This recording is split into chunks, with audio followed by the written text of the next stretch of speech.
La vraie communauté. Continuez à vous aimer comme des frères et sœurs chrétiens. N'oubliez pas de bien recevoir ceux qui viennent chez vous. Quelques-uns, en faisant cela, ont reçu des anges sans le savoir. Pensez aux prisonniers comme si vous étiez en prison avec eux. Pensez à ceux qu'on torture, comme si c'était vous qu'on torturait. Tous doivent respecter le mariage. Mari et femme doivent rester fidèles l'un à l'autre. Dieu jugera ceux qui ont une vie immorale et ceux qui sont adultères. Ne soyez pas attachés à l'argent, soyez contents de ce que vous avez. En effet, Dieu lui-même a dit « Non, je ne te laisserai pas, je ne t'abandonnerai pas ». Alors nous pouvons dire avec confiance « Le Seigneur vient à mon secours, je n'aurai pas peur. Aucun être humain ne peut me faire de mal. » Souvenez-vous de vos anciens responsables qui vous ont annoncé la parole de Dieu. Regardez comment ils ont fini leur vie et imitez leur foi. Jésus-Christ est le même hier, aujourd'hui et pour toujours. Ne vous laissez pas tromper par toutes sortes d'enseignements bizarres. Si c'est la bonté de Dieu qui nous encourage, c'est bien. Mais les règles au sujet de la nourriture n'ont jamais servi à ceux qui les suivent. Nous avons un autel, et les prêtres juifs n'ont pas le droit de manger ce qui vient de cet autel.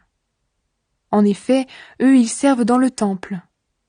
Là, le grand prêtre juif apporte le sang des animaux dans le lieu très saint pour enlever les péchés, et les corps de ces animaux sont brûlés en dehors du camp.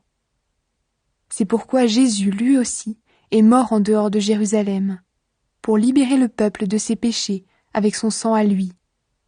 Sortons donc à sa rencontre en dehors du camp, en supportant les mêmes insultes que lui.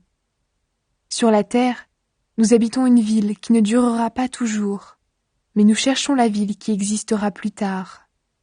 Par Jésus, offrons sans cesse à Dieu un sacrifice de louange, c'est-à-dire des chants qui le reconnaissent comme Seigneur.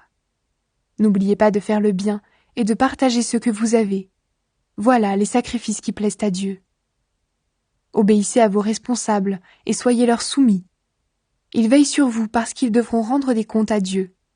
Alors si vous obéissez, ils feront leur travail avec joie. Sinon, ils le feront en se plaignant et vous n'y gagnerez rien. Priez pour nous. Nous sommes sûrs que nous n'avons rien à nous reprocher. En effet, nous cherchons toujours à bien faire. Je vous le demande avec force. Priez pour que je revienne plus vite parmi vous. Prière. C'est Dieu qui nous donne la paix. Il a fait remonter de chez les morts notre Seigneur Jésus, qui est le grand berger des moutons. Et le sang de son sacrifice a obtenu pour nous une alliance qui dure toujours. Que ce Dieu vous rende capable d'agir toujours bien pour faire ce qu'il veut. Qu'il accomplisse en nous par Jésus-Christ ce qui lui plaît. Rendons gloire à Jésus-Christ pour toujours. Amen. Nouvelles et salutations. Frères et sœurs, je vous le demande, écoutez avec patience ces paroles d'encouragement. En effet, ma lettre n'est pas très longue. Voici une nouvelle. Notre frère Timothée a été libéré. S'il arrive assez vite, j'irai vous voir avec lui. Saluez tous vos responsables et tous les chrétiens. Ceux d'Italie vous saluent. Que l'amour de Dieu soit avec vous tous.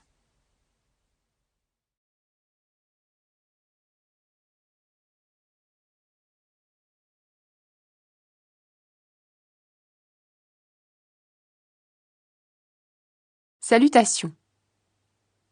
Moi, Jacques, serviteur de Dieu et du Seigneur Jésus-Christ, je salue le peuple de Dieu répandu un peu partout dans le monde entier.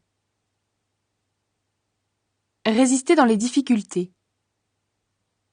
Mes frères et mes sœurs chrétiens, quand vous rencontrez des difficultés de toutes sortes, soyez très heureux. Vous le savez, si votre foi reste solide dans les difficultés, celles-ci vous rendent plus résistants.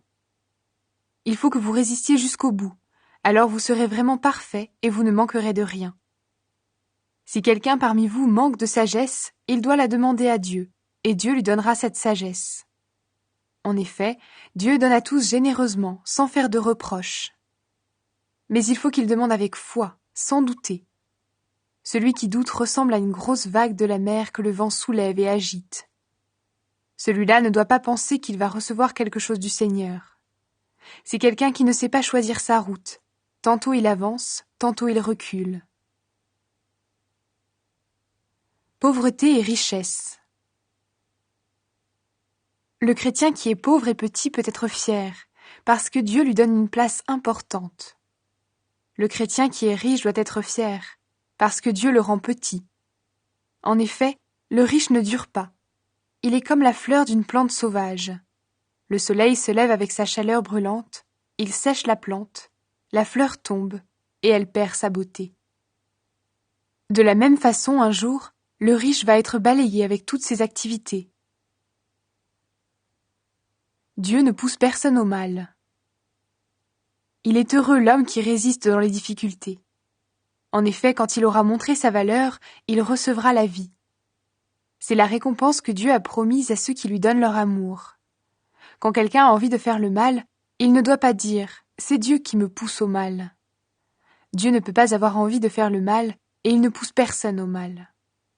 Chacun est poussé au mal par son désir mauvais qui l'attire et l'entraîne. Et quand on laisse faire ce désir, il donne naissance au péché. Puis quand le péché a grandi, il donne naissance à la mort. Mes frères et mes sœurs très aimés, ne vous trompez pas. Tout ce qui nous arrive de bon, tous les plus beaux cadeaux viennent d'en haut. Ils viennent de Dieu, le Créateur du soleil et des étoiles. Chez lui, il n'y a pas de changement, pas de mouvement, pas d'ombre. Dieu a voulu nous donner la vie par la parole de vérité. Alors nous sommes d'une certaine façon au premier rang de tout ce qu'il a créé. Écoutez la parole de Dieu et faire ce qu'elle dit. Mes frères et mes sœurs très aimés, vous devez savoir ceci. Chacun doit être rapide pour écouter, mais lent pour parler, lent pour se mettre en colère. Un homme en colère ne fait pas ce qui est juste aux yeux de Dieu. Alors rejetez tout ce qui salit, tout ce qui rend mauvais. Recevez avec douceur la parole que Dieu a plantée en vous. Elle peut vous sauver la vie. Ne vous contentez pas de l'écouter, mais faites ce qu'elle dit, sinon vous vous trompez vous-même.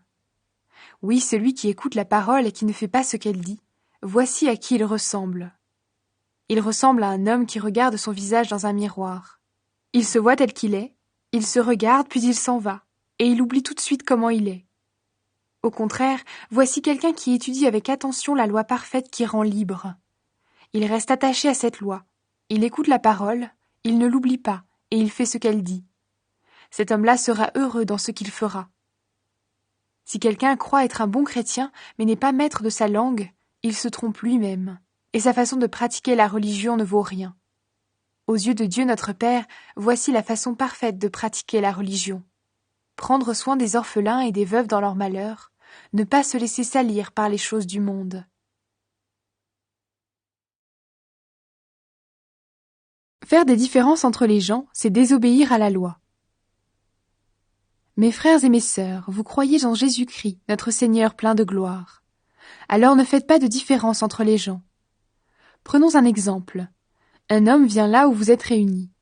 Il porte une bague en or et des habits très beaux. Un pauvre vient à la même réunion. Il est mal habillé.